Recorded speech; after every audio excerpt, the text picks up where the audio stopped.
Hello, আসসালামু আলাইকুম। আশা করি সবাই ভালো আছেন। সবাইকে স্বাগতম এই লার্ন আইটি ইনস্টিটিউটের আরও একটি নতুন ভিডিওতে। টাইটেল এবং থাম্বনেল দেখে বুঝতে পারছেন আজকে কথা বলবো ফ্রিল্যান্সিং ইংলিশ নিয়ে। তো ফ্রিল্যান্সিংয়ের জন্য ইংলিশ অথবা ইংলিশ ফ্রিল্যান্সিংয়ের জন্য যেটাই বলে না কেন, এটা দুইটা দিক। একটা হচ্ছে অপরচুনিটি, একটা হচ্ছে বাধা। অপরচুনিটি তাদের জন্য যারা মোটামুটি কথা ইংলিশটা জানে বা বলতে পারে, তারা ফ্রিল্যান্সিংয়ে নানা অপরচুনিটি পেয়ে থাকে, যেমন ক্লায়েন্টের সঙ্গে লং টাইম রিলেশনশিপ, ফ্রেন্ডশিপ এবং অর্ডার ভ্যালু $5 থেকে $500 নিয়ে যাওয়া তাদের জন্য খুবই ইজি একটা ব্যাপার সেবার। বাট বাধা তাদের জন্য যারা ইংলিশটা ভালো বুঝে না, কথা বলতে পারে না, তারা আসলে খুব ভয়ে থাকে কীভাবে ক্লায়েন্ট মিট করবে এবং কিভাবে কথা বলবে, এবং তাদের ফ্রিল্যান্সিংয়ের যাত্রাটা অনেক কষ্টকর হয়। তো এটা কিন্তু ভিডিওটা আসলে জেনারেল কোনো পাবলিকের জন্য না যে সবাই ইংলিশ শিখে যাবেন আমার আজকের টিপস দেখলে। এটা শুধুমাত্র তাদের জন্য যারা ফ্রিল্যান্সিং করতেছেন বা শিখতে চাচ্ছেন। কারণ আমাদের উচিত কোনো কিছু শেখা তার থেকে যে ওই বিষয়ে এক্সপার্ট। তো আমি আসলে জেনারেল ইংলিশে খুব বেশি যে ভালো এটা না, এই জন্য সবার জন্য আমার ইংলিশ না। আর ফ্রিল্যান্সিং ইংলিশও যে আমি খুব পাকা এটাও না, টু বি অনেস্ট। তবে আলহামদুলিল্লাহ আমার অলরেডি অনেক ভিডিও আপনারা দেখছেন এই চ্যানেলের থ্রুতে। আমার কিন্তু কখনও কোনো ক্লায়েন্ট মিটিং নিয়ে প্রবলেম হয় না, আমার কিন্তু কারোর শরণাপন্ন হওয়া লাগে না, এবং আমার কিন্তু প্রত্যেকটা ক্লায়েন্টের সঙ্গে খুব ভালো রিলেশন। শুধুমাত্র আমি তাদের সঙ্গে কথা বলতে পারি ঘন্টা পর ঘন্টা। তো আমি তো এটা আগে থেকে এরকম ছিলাম না, আগে থেকে এরকম জানতাম ইংলিশ সেটাও না। এটা শুধুমাত্র আমি কিছু টিপস কাজে লাগাইছি শুধুমাত্র আমার ফ্রিল্যান্সিং ডাটাটা সহজ করার জন্য। তো যারা আসলে এই ফ্রিল্যান্সিংটা বা ফ্রিল্যান্সিংয়ে ইংলিশ নিয়ে অনেক ভয় আছেন, যারা আমার শুভাকাঙ্ক্ষী অনেকে আমাকে মেসেজ করে যে ভাই আপনি কী করে শিখছেন, তো আমি আমার একদম বাস্তব অভিজ্ঞতা থেকে এই উত্তরটা দেওয়ার ট্রাই করছি, এবং আলহামদুলিল্লাহ সবাই পজিটিভ ফিডব্যাক দেয়। তো আমার কাছে মনে হলো যে ইনবক্সে হেল্প না করে ওকে, তাহলে এখন সময় এসেছে একটা ভিডিও করে আমি দিয়ে দিই যে আমি নিজে কী করে ফ্রিল্যান্সিংয়ের জন্য আমার ইংলিশটা মোটামুটি একটা আয়ত্তে নিয়ে আসছি, যার ফলে আমার কারোর হেল্প নেওয়া লাগে না। ইভেন কোনো ক্লায়েন্টের সঙ্গে কথা বলতে বা তাদের কথা বুঝতেও আমার প্রবলেম হয় না। যতটুকু সম্ভব আমি আমার কাজ চালিয়ে নিতে পারি, এবং আলহামদুলিল্লাহ আর্নিংও আমি ঠিকঠাক করতে পারতেছি।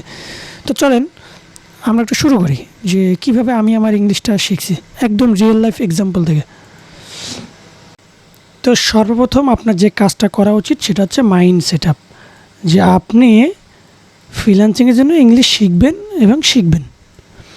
এরপরে যেটা করতে হবে, আপনার ব্রেইন থেকে ভয়টা কমাতে হবে। কারণ আমরা অনেকে ভাবি যে ইংলিশ এত বড় একটা লেসন, এত বড় একটা হার্ড ল্যাঙ্গুয়েজ, কী করে আয়ত্ত করবো এত শর্ট টাইমে। ভয়টা দূর করার কিছু টিপস আমি নিজে ফলো করছিলাম।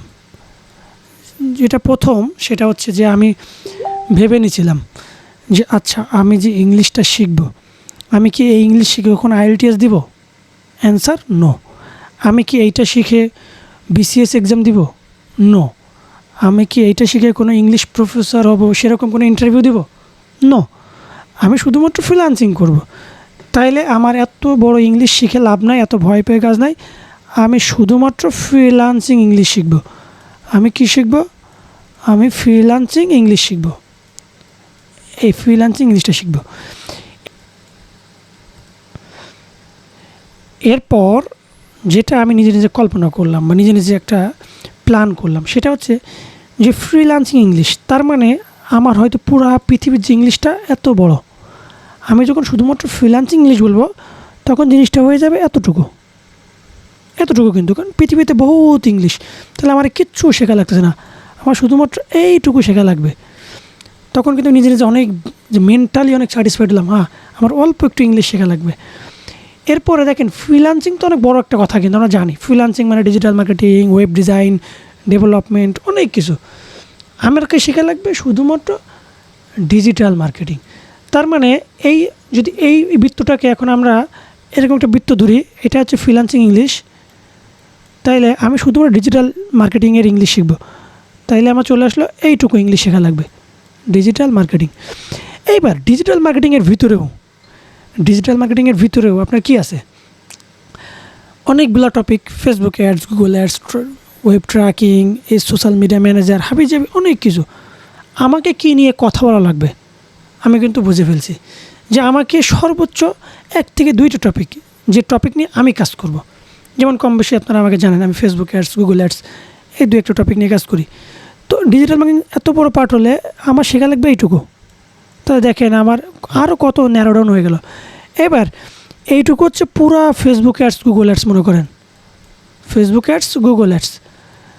বাট আমার কি কখনো কোনো ক্লায়েন্টকে ক্লাস নেওয়া লাগবে? ক্লাস নিতে গেলে অনেক শেখা লাগবে, পুরো জিনিসটা ইংলিশে শেখা লাগবে। উত্তর না, আমার কি করা লাগবে, এই ফেসবুক অ্যাড, গুগল অ্যাডের শুধুমাত্র ক্লায়েন্টের থেকে কাজ বুঝে নেওয়া, ক্লায়েন্টকে কাজ বুঝিয়ে দেওয়া, ক্লায়েন্ট যদি আমার সম্পর্কে, আমার এক্সপিরিয়েন্স সম্পর্কে জানতে চাই ওই কিছু প্রশ্নের উত্তর দেওয়া, প্লাস যদি একটু খোঁজ গল্প থাকে ওই বিষয় নিয়ে 2-1টা কথা হয়তো ক্লায়েন্টকে বললাম, তাহলে দেখেন আরও ছোট্ট হয়ে গেল। তার মানে যদি এইটাই সেই পুরা বিশ্বর যে ইংলিশ, যদি এইটা ধরে আমার শেখা লাগবে এরকম একটা বিন্দু, এতটুকুই শেখা লাগবে, আমার ব্রেন একদম ক্লিয়ার হয়ে গেলো, হ্যাঁ এইবার তো আমি পারবো এতটুকু। এবার কি করে এগুলো আমি আয়ত্ত করছি, সেটা হচ্ছে যে আমি কি করছি, সর্বপ্রথম একটু তো লিসেনিং ভালো করতে হবে। কারণ লিসেনিং ভালো না হলে আপনি যতই বলতে পারেন বা রাইটিংয়ে ভালো, আপনি ক্লায়েন্ট যখন মিটিংয়ে আসবে বুঝবেন কেমনে। তো লিসেনিং ভালো করার জন্য অনেকে বলে যে বিভিন্ন আর্টিকেল শুনুন, আমি ইউটিউবে যখন সার্চ দিয়েছি আর্টিকেল শুনুন, মুভি দেখুন। তো এইগুলো দেখে তো আমার আসলে ওই কাজ হবে না, আমার ফ্রিল্যান্সিংয়ের ইংলিশটা আমি শিখতে পারবো না। আমি কি করলাম, আমি বিভিন্ন ধরনের বায়ার মিটিং দেখার ট্রাই করতাম, বায়ার মিটিংগুলো দেখতাম। প্লাস আমি কি করতাম, আমার রিলেটেড যে ইংলিশ ক্লাসগুলো হয়, নট বাংলা কোনো কন্টেন্ট, আমি ফেসবুকে অ্যাডস লিখে সার্চ করতাম, যারা ইংলিশে কন্টেন্ট দেয় আমি ইংলিশ কন্টেন্টগুলো দেখতাম। তাইলে ওখান থেকে আমার এই ফেসবুক অ্যাডের বা গুগল অ্যাডসের লিসেনিংটা, টার্মস বা সে ওয়ার্ডগুলো আমার ব্রেনে কাজ করতে শুরু করতো, আমি ওইগুলো বুঝতে পারতাম। এরপরে সে যে স্পিকিং কেমন ভালো করলাম, অবশ্যই আপনি শিখলে আপনাকে প্র্যাকটিস করতে হবে। তো আমি সবার সঙ্গে কথা বলার ট্রাই করতাম। আমি জানি আমার যারা ফ্রেন্ড সার্কেল, আমি যতই বলি ভাই আমি ফ্রিল্যান্সিং শিখতে চাচ্ছি, আমার ইংলিশ শেখা লাগবে, আমি তোদের সঙ্গে ইংলিশে কথা বলি, ওরা তো ভাই এই ফিল্ডের লোক না, 1 থেকে 2 মিনিট বলবে তারপরে চলে যাবে, ইন্টারেস্ট ফিল করবে না। আবার আমি অনেক সময় অনেক গ্রুপ ক্রিয়েট করার ট্রাই করছি, 10 জন 20 জন মিলে। ওখানে কী হয়, hi, hello, how, what are you doing, এই 4টা প্রশ্ন করার পরে আর কোনো প্রশ্ন পাওয়া যেত না, বা এরপরে সব বিরক্ত হয়ে যেত। 3 দিন 4 দিন 5 দিন পরে এই গ্রুপগুলো ডিঅ্যাক্টিভ হয়ে যেত, মানুষ অ্যাক্টিভ থাকে না। সবাই তো আমার মতো এত ইন্টারেস্ট ফিল করবে না যে ইংলিশ শেখাই লাগবে, সোগুলো কাজ করে। তখন আমি করতাম যে স্পিকিংয়ের জন্য আমি আমার থেকে যারা ছোটো বা র্যান্ডম কোনো পার্সনের সঙ্গে কথা বলা ট্রাই করতাম। এবং সবথেকে ভালো একটা ওয়েবসাইট আছে ফ্রি ফর টক, যদি আপনারা সার্চ করেন ফ্রি ফর টক, এই ওয়েবসাইটে কারোর নাম ঠিকানা কিচ্ছু দেখা যায় না, এবং রাত দিন 24 ঘন্টা এখানে লোক পাওয়া যায় ইংলিশে কথা বলার জন্য। সবাই আপনার মতো লার্নার, সো এখানে লজ্জা ভয় ভীতি কিচ্ছু নেই। আমি র্যান্ডম যাইতাম, র্যান্ডম যেয়ে কথা বলতাম। বাট এই ফ্রি ফর টকে পুরো ওয়ার্ল্ডের ইংলিশ কল বলা হয়, কিন্তু আমি এটাকে ফ্রিল্যান্সিং করে নিয়েছিলাম। কেমন, আমি যখন ওয়েবসাইটে ঢুকতাম আমি বিভিন্ন গ্রুপ পাইতাম, এখানে 2 জন 3 জন কথা বলতেছে, hi I am new in this group, ঠিক আছে তোমার নাম কি, এই তুমি কি করো, ঠিক আছে আমি এই করি। যখনই আমার প্রফেশন সম্পর্কে মানুষ আস্ক করতো, আমি কি করতাম, সুযোগ পেয়ে যেতাম। এই সুযোগ কাজে লাগায় আমার প্রফেশনকে আমি ফ্রিল্যান্সিং করি, ডিজিটাল মার্কেটিং করি। ওরা প্রশ্ন করুক আর না করুক, যেহেতু আমি একটা কোশ্চেন পাইছি আমি আনসার দিতেই থাকতাম আমার মতো করে, আমার জড়তা কাটানোর জন্য, যে আমি digital marketer, I am doing freelancing, বা I have lot of experience in Facebook ads, Google ads. 2-1 জন আমি দেখতাম ইন্টারেস্ট হতো যে what is digital marketing, what is Facebook ads, how it's work, এরকম যখন কেউ কোশ্চেন করতো আমি আরও খুশি হতাম। এতে একটা ক্লায়েন্টের মতো প্রশ্ন, এইবার আমি আনসার দিতাম। গুগল অ্যাডস কীভাবে কাজ করে কী না করে পারতাম তো না, বাট চেষ্টা করে যেতাম। এভাবে আমি জাস্ট 2 মাস 1-1.5 মাস 2 মাস ট্রাই করছি। বিশেষ করে কিনা আমার স্পিকিং এত ভালো হয়ে গেছিলো ওই সময়টায়, আমি কনফিডেন্ট করে ফেলছি। এরপরে রাইটিং আমি র্যান্ডম, ভাই বন্ধু যাই হোক, ভাই তুমি আমাকে ইনসার্ট করো, যা করো, যদি বলো আমি ভাব নিচ্ছি তা নিচ্ছি, যদি বলো পারে না ইংলিশ, গ্রামার ভুল, তাও ইংলিশ লিখতেছে, আমি এটা মাইন্ডে নিতাম না। কারণ আমার লক্ষ্য ছিল বড়, আমার লক্ষ্য তোমার সঙ্গে ভাব নেওয়া না, তোমার সঙ্গে ইংলিশে কথা বলে অন্য কিছু করে না। আমার লক্ষ্য হচ্ছে ফ্রিল্যান্সিংয়ে সাকসেস হওয়া, আমার আর্নিং করা, আমার ক্যারিয়ার দাঁড় করানো। আমি ট্রাই করতাম অলওয়েজ ইংলিশে উত্তর দেওয়ার, ইংলিশে কথা বলার, সেটা যাই হোক, ফান হোক, যেটা হোক, ভুল ভাল যাই করি, স্টিল আমি সেটাই করে যাই। যারা আমার স্টুডেন্ট তারা জানে যে আমাকে 5টা কথা বলে আমি 3টা ইংলিশে দেওয়ার ট্রাই করি। যদি সেটা ইম্পর্ট্যান্ট প্রশ্ন হয়, হেল্প প্রশ্ন আমি অবশ্যই বাংলায় দিই, বাট র্যান্ডম যদি কোনো কথাবার্তা হয় যে ভাই কী করতেছেন না করতেছেন এরকম প্রশ্ন হলে আমি ইংলিশে দেওয়ার ট্রাই করি। কারণ একটাই যে আমার রাইটিংটা ভালো করতে হবে। কারণ আমি গুগল ট্রান্সলেটে যাবো, এটা দেখে দেখে সে রাইটিং করতে করতে 5 মিনিট গন, আমার ক্লায়েন্ট থাকবে না আমার কাছে। তো আপনার স্বপ্ন অনেক বড় দেখতে হবে, তাইলে এই ছোটো ছোটো বাধা আপনার জন্য বাধা না। তো এভাবে আমি রাইটিংটা ক্লিয়ার করছি, স্পিকিংটা বললাম, লিসেনিংটাও আমি বললাম।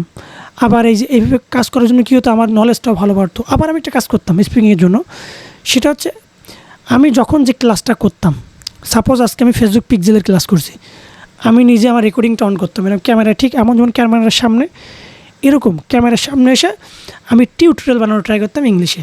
সেটা আপলোড করার জন্য না, জাস্ট কনফিডেন্ট গ্রো করার জন্য, যে আমি বলতে পারি। কেন? কারণ অনেক ক্লায়েন্টকে অনেক সময় অনেক বোঝাইতে হয় যে এইখানে ক্লিক দাও, ওইখানে ক্লিক দাও, এই কাজটা করো। তো আমি নিজে ট্রাই করতাম, যেটা ফেসবুক অ্যাডের ক্লাস আমি নিজে নিজে টিউটোরিয়াল করতেছি। Today I am gonna talk about Facebook ads, let's try Facebook ads drive sales on your business, এরকম করে ট্রাই করতাম যে please click on the top side, top the right side, click 3 dot menu, এরকম নিজে নিজে try করছি। করার পর এখন কী হয়েছে, সেই রেজাল্ট কিন্তু আমি এখন পাচ্ছি। আমার কোনো ক্লায়েন্ট যদি এসে কোনো কিছু সাজেস্ট করতে বলে, জুমে বসে কাজ করে দিতে বলে, আমার ভয় তো লাগাই না, বরং আমি খুব এনজয় করি জিনিসটা। হয়তো আমি প্রপার ইংলিশ জানি না, এবং ক্লায়েন্টরা কিন্তু আপনার এই ভুল ধরবে না, গ্রামেটিক্যাল ভুল কিছু ধরবে না। তারা যখন আপনি চেষ্টা করবেন কথা বলার, তারা আপনাকে অনেক হেল্প করবে, তারা আপনাকে অনেক অ্যাপ্রিসিয়েট করবেন। বাট আপনি যখন মোটে বলতে পারবেন না, তখন কিন্তু তারা আপনাকে হেল্প করবে না, আপনাকে কিছুটা হলেও বলতে হবে।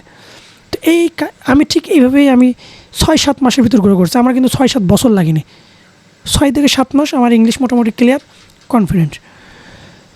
আর সত্যি কথা বলতে এখন টুকটাক এই একই কথা বলতে বলতে বলতে এমন পর্যায়ে গেছে যে আমি কিন্তু ফ্রিল্যান্সিংয়ের বাইরেও 5-10 মিনিট, সেটা বাধা ইংলিশে হলেও আমি বলতে পারি।